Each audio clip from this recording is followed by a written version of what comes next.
galing, rank up. Start your way to the stardom. Rank up.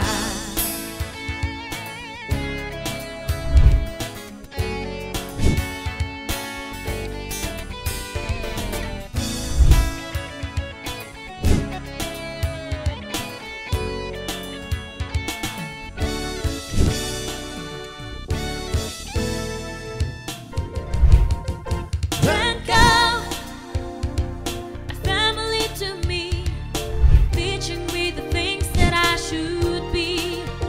Rank up, be famous and be fab, committed to equality that surprises you and me. Tatak, rank up, galing, rank up, start your way to the stardom. Rank up, a family to me, teaching me the things that I should be. Rank up, be famous and be fab, committed to equality that surprises you and me. Tatak, rank up, galing, rank up, start your way to the stardom. Rank up.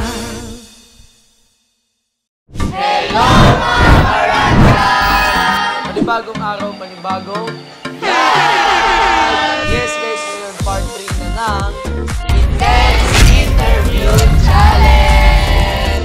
Pero bago kami magsimula guys, hindi mo na namin kakalimutan magpasalamat sa aming mga loyal supporters. Ito ang sabi ni Narda Wahab. Minimilang malakas always, always po Ate Mitch at Kuya Miles. Love you, Rancab Management. Sabi naman ni Hans Vizconde, 2591, nakakakilig talaga ang pangmalakasang Milmi. Milmi number 1, stay strong Milmi and Rancab Management. At syempre, huwag niyo na-skip ang ads para happy-happy lang. Kaya shoutout kay Noriel De Leon, ang sabi niya, the best talaga ang Rancab Management. Nakakakilig ang mga love teams, pero syempre, mas the best pa rin ang bigating hana. Yun! Huwag nyo na rin kalimutan i-share ang mga vlogs namin sa YouTube channel ng Rancab. Kaya shoutout kay Angel Out Ida 5731. Sabi niya, iba talaga ang kilig ko sa Hana. Grabe, sa totoo lang po kasi ngayon lang po ako naging fans ng Rancab. I love you both sa iyo. Thank you so much din po sa patuloy na pagsuporta at panonood ng vlogs namin sa Rancab. Kaya shoutout sa'yo at Bea Eliza 1250. Ang sabi niya, ang cute talaga ng Chelsea. I like Chelsea, they're always romantic. Kaya naman lagi kitang sinusuportahan, Rancab Management. At syempre, huwag niyong kalimutan mag-comment at magbigay ng feedback. Kaya ito naman ang sabi ni Gina Borden. Love you, Chelsea. The best talaga kayo. Palagi niyo akong pinapakilig. Chelsea forever. Sana kayo pa rin sa 2025.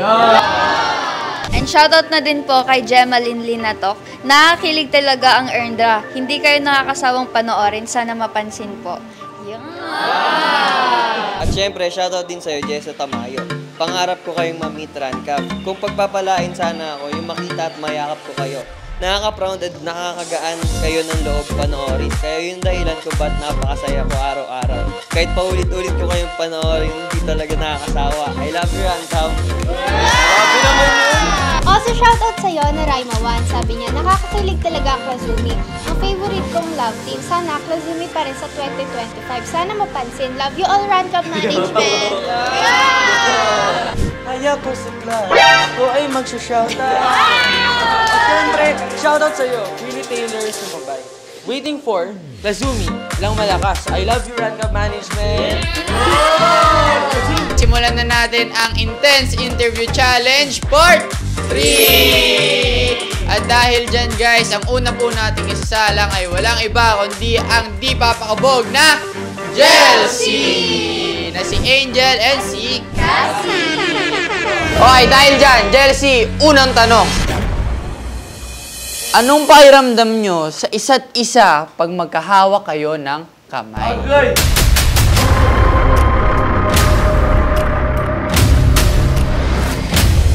Ay! Up!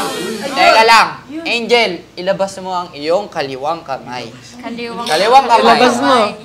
Cassie, ikaw naman, ilabas mo ang iyong kanang kamay.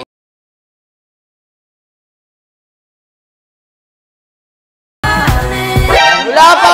Wala pa nga eh. Wala pa nga eh. Wala pa. Okay. Sige. Ngayon, maghawak kamay na kayo. Sorry, excited. Masakit yung tayo mo. Ngayon nyo. Ngayon nyo sagutin kung anong pakiramdam nyo sa isa't isa pag magkahawak ng kamay. Siyempre, unang nararamdaman ko is komportable ako kasi kasama ko yung pinagkatiwalaan ko. Akin naman, I feel secured. Pangalawang tanong. Ano ang una mong naiisip paggising mo sa umaga?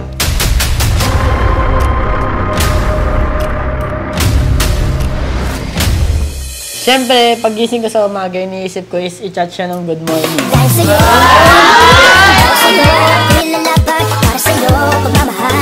Siyempre, isipin ko muna yung mga plano ko sa buong araw ko. Siyempre, hindi mawawala dun si Kat.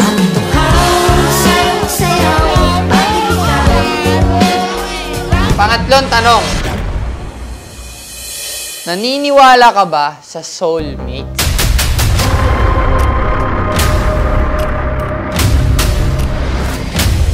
Nung una hindi, pero nung nakilala ko siya, naniniwala na ako. Magmula nung nakilala kita. Well, ako naman, syempre naniniwala din ako kasi I believe it is someone na nagko-complete sa'yo, understands you and perfect for you, which is ako. Dahil dyan, ito ang huling katanungan ko para sa inyo. Kung kailangan ng isa sa inyo na umalis, sasama ka ba?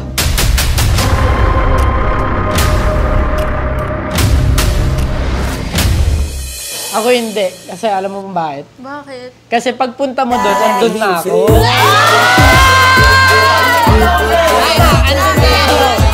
Siyempre, kung aalis siya, if may opportunity na makapunta din ako, siyempre sasama ako. Pero pag may problem tapos hindi talaga, siyempre, susunod pa rin ako.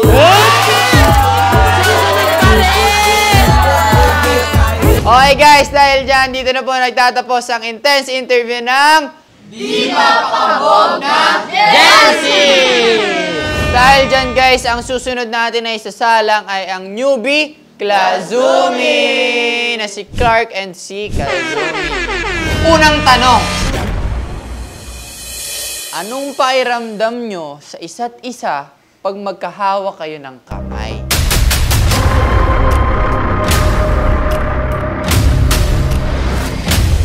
Hawakan mo ang kamay ni Clark at Clark, hawakan mo naman ang kamay ni Kazumi. Kaliwang kamay.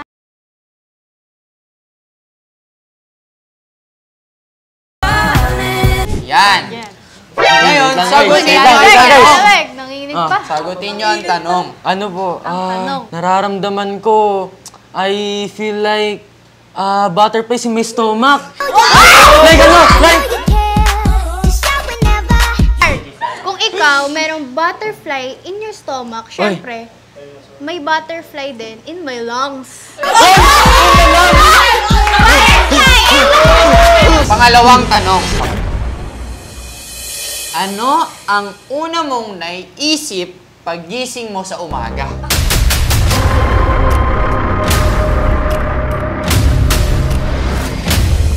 Siyempre, thank you Lord for the new life and thank you Lord for the new day na makakasama ka!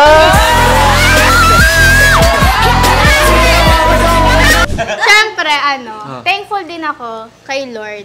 Kasi Yes. He gives me blessed to have another beautiful morning na makasama yung family, friends. Siyempre, ikaw. Para sa pangatlong tanong. Naniniwala ba kayo sa soulmates?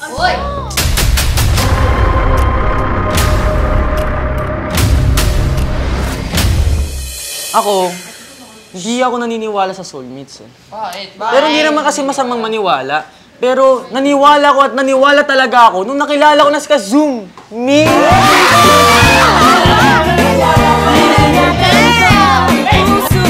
Of course, I do believe in soulmate. Kung si Clark naniwala nung merong Kazumi, ako naman naniwala nung meron ng Clarky.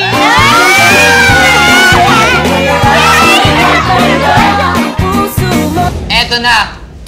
Ang huling tanong. Kung kailangan ng isa sa inyo na umalis doon sa far away, sasama ka ba?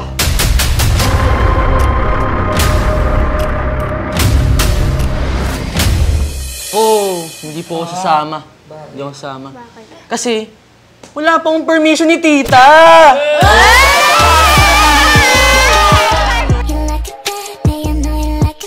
Kasi, kung gusto niya talagang lumayo, you let him decide what's best for him. Malay mo, lalayo siya dahil mag-aaral siya.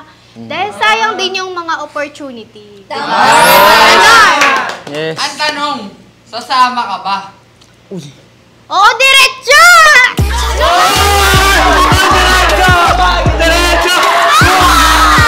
Dahil dyan guys, gidiri-diretso na natin to kasi tapos na ang intense interview ng newbie Kazumi! Okay guys, dahil dyan ang susunod natin na isasalang ay walang iba kundi ang bigating Halan! Si Harold and si Yana. Okay, dahil dyan, unang tanong agad. Ano ang una mong iniisip pagising mo sa umaga?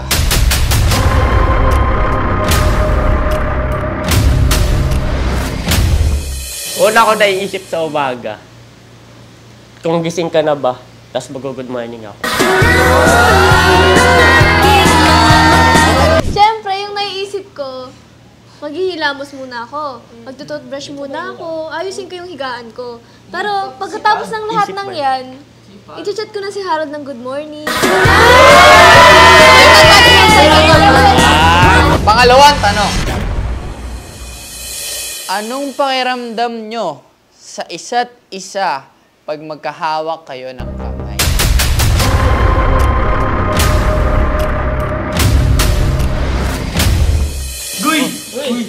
Hawak kamay, di kita iwan.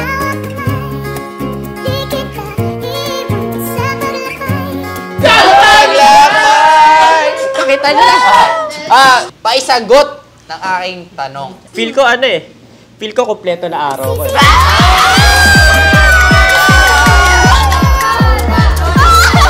Para sa akin, gumagaan yung pakiramdam ko.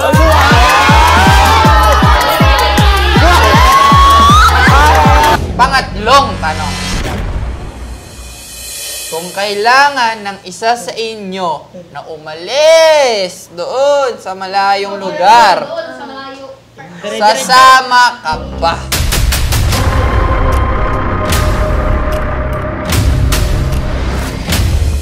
Oo, sasama ako kasi di ako masaya pag hindi ko siya kapiling.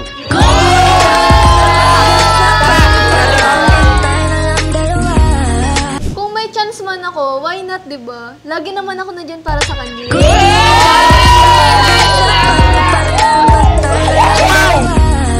Ang huling tanong. Naniniwala ka ba sa soulmates?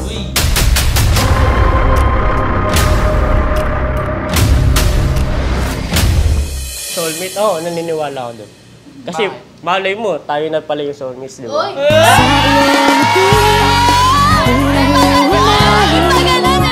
Para sa akin, depende. Kasi, ba't naman hindi, diba? True. Sabi mo nga, diba? Malay mo tayo yung...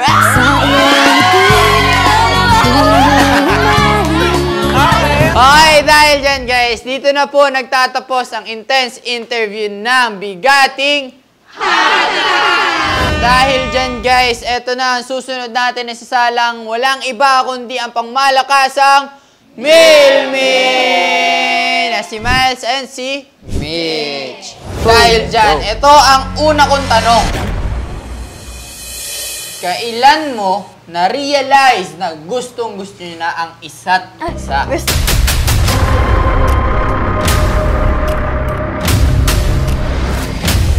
Nasabi ko na to dati. Alam mo yung, naalala mo yung nakita tayo sa SM Dasma? Yung first meet natin. Doon pa lang, sinabi ko na love at first sight na ako sa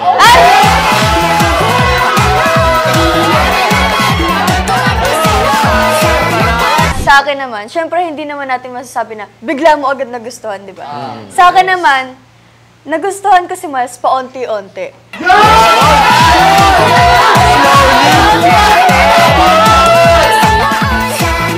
Ngayon ba nasasabi mo na gustong-gusto mo na si Miles? Ay! Kahit naman sabihin namin oo, alam naman natin na hindi pa pwede. Safe naman tayo, safe. Safe lang. Ito na ang pangalawang tanong. Ano ang una mong naiisip pag gising mo sa umaga?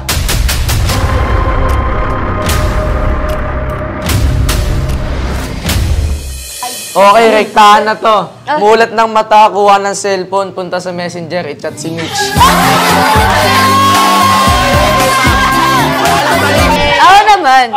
Ako naman. Sa akin naman, syempre, ang una kong iniisip, gising na kaya si Miles? Mag-good morning kaya ako? Total, lagi kayo magkasama ngayon. Ito na ang aking tanong. Kung kailangan umalis ng isa sa inyo, mananatili ba kayo as a love team kahit long distance relationship?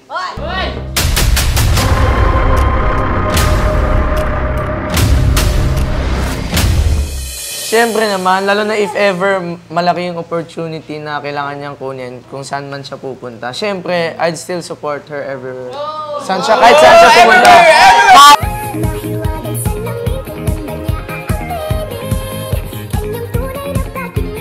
Siyempre naman, kesa naman mawala yung love team namin, di ba? Magtitiis na lang ako sa LDR kesa mawala yung love team namin. Uy! Mas hindi ko kaya mawala, be! Mas hindi ko kaya mawala. Dahil dyan, ito na ang huling tanong. Naniniwala ba kayo sa soulmates?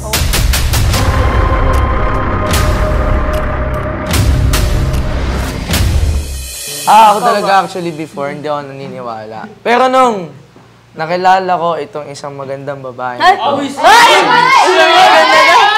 Alam mo yung feeling na yung dalawang magnet nagdikit? Ganon. Ganon. Ano ba yung ticket?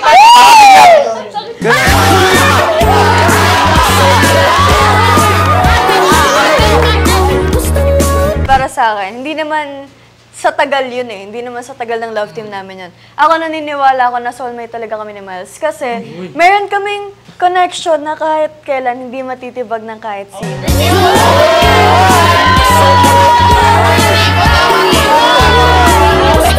Dito na po nagtatapos ang intense interview ng pangmalakasang Milmi!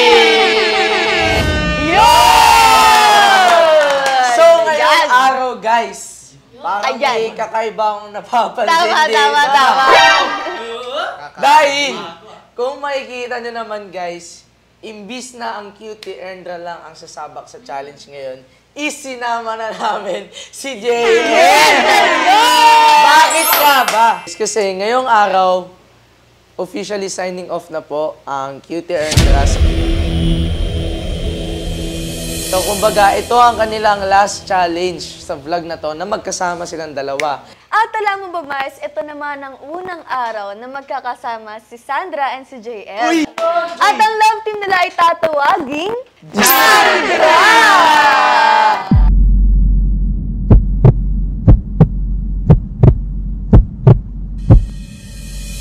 Okay, unang tanong. Do you believe in soulmate?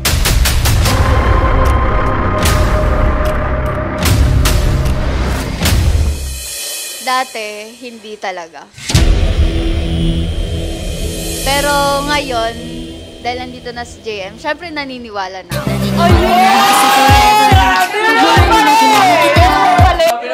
Pakinggan naman natin si Ernest. Una sa lahat, syempre, nabigla ako sa desisyon ng management. Hindi ko alam yun na wala na pala yung Erndra, tas may Jandra na.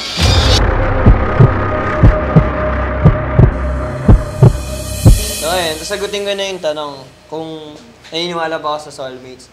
Nung una ako talaga naniniwala talaga ako sa soulmates. Pero ngayon, parang hindi na. Ay. May iba na Nag-iba na. Ayun.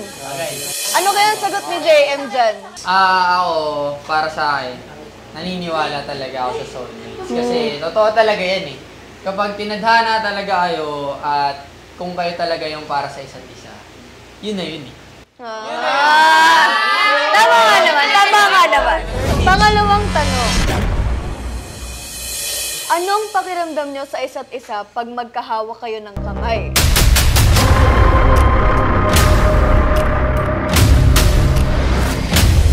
Sa Erndra muna, syempre. Sa Erndra muna. Wala lang. Parang nothing special. Ay, sakit naman nun.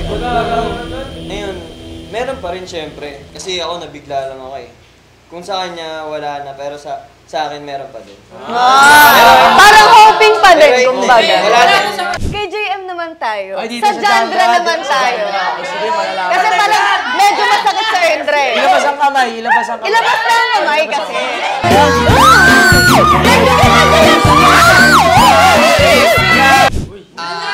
Eto, sa pagiging totoo lang, kasi first time, di ba? First time. At syempre, ako yung host nyo. And first time lang to para sa akin. So, kaya ang masasabi ko guys ay, syempre, wala pa din na parang pausbong pa lang. Jandra! Ano bang nafe-feel mo, Ate Sandra? Kanina, nung hinawakan niya yung kamay ko, feeling ko talaga may spark. May spark!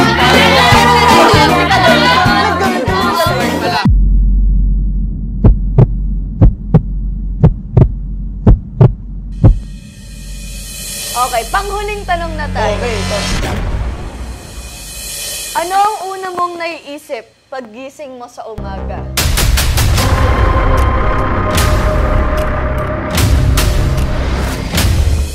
Ate Sandra, ikaw muna. Naisip ko na sobrang blessed ko and then thankful ako sa lahat ng nangyari sa buhay ko and syempre, yung ngayon na ayun, may bago naman akong ka-love team.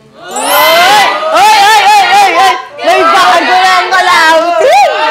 Si Ernest naman, ano kayang sagot ni Ernest dyan? Andun talaga yung pagkapasalamat sa Panginoon sa lahat ng blessings na natatanggap natin sa buhay. And then, safe yung magulang natin, yung mga kapatid, yan, family and friends. Okay. Ako, ang naisip ko tuwing pagising ko sa umaga, syempre, una kong naisip si Lord. Si Lord talaga. Tama. Then next ko naiisip is yung family ko, yung mga mahal ko sa buhay na ma-message ko sila, makamusta ko man lang sila. And syempre naman, para sa sarili ko naman, tuwing umaga, lagi akong looking forward ko ano ang pwedeng mangyari sa future. Okay. At dahil dyan guys, abangan natin ang iba't ibang klaseng pagpapakilig na ibibigay sa atin ng Jandra!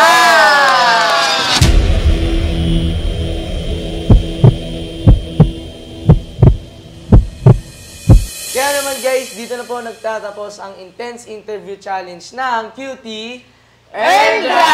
At syempre ng Jandra!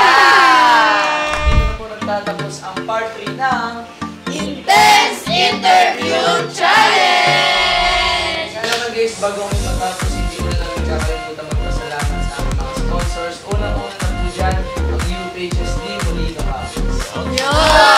At syempre nagpapasalamat din po kami sa nag-aalaga ng aming hair, Arma Salon.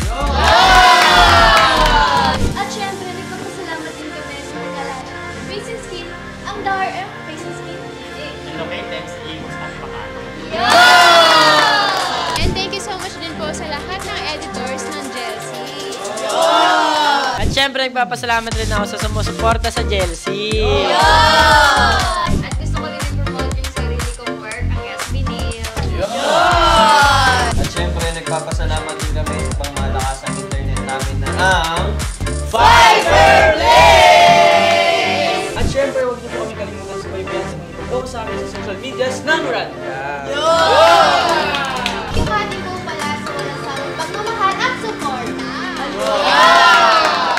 Pero syempre guys, bago matapos ang vlog, huwag natin kakalimutan na Bawal ang sad, bawal ang nega, dapat good vibes lang!